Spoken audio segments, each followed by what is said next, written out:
The Middle Ages were a strange time within themselves, with many strange things coming from them, and inevitably, that would include producing some pretty strange laws, such as the Bishop of Triguier, who in 1440 banned football and threatened to excommunicate anyone caught playing the game. The reason behind this was due to the game's dangerous and scandalous nature. After all, football did used to involve actual fighting and got pretty violent, so maybe the bishop had a point. The second law also has the reoccurring theme of violence.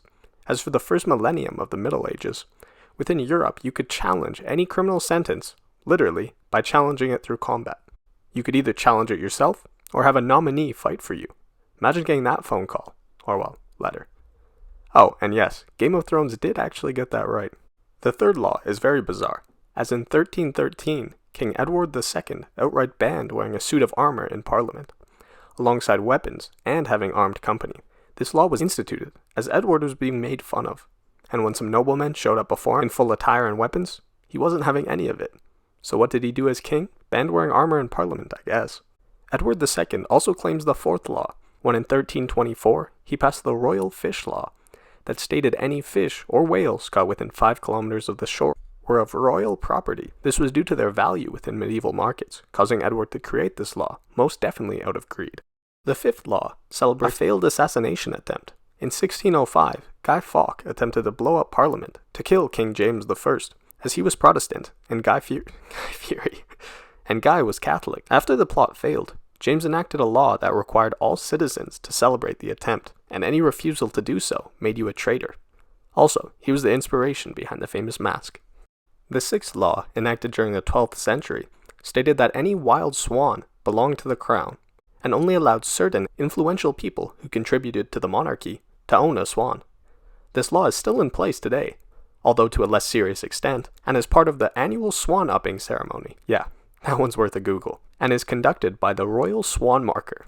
The seventh law, passed in 1542 by Mary of Scots and James VI, made it legal to punish the dead with treason.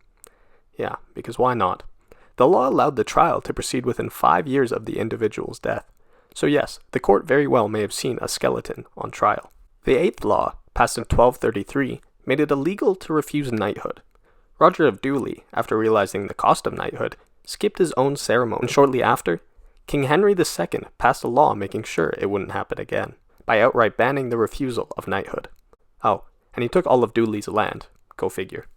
The ninth law fits well into the Middle Ages, as it simply just doesn't make sense, stating that animals could be charged criminally, like any animals, including mice or bugs, for destroying grain or damaging property, or larger animals, such as horses, could be faced with prosecution for injury or death, which often resulted in the death penalty. The last law comes from medieval Europe, which was derived from riots, which occurred rather frequently during the era, usually without law involvement. However, if someone was killed during a riot, the law was expected to take 7 men from the surrounding area, regardless of if they actually participated in the riot, and would conduct tests on the men to either prove or reject their innocence. Thanks for watching. If you enjoyed this video from a strange time with strange laws, consider subscribing and liking the video. And make sure to leave a comment on what you think about these laws.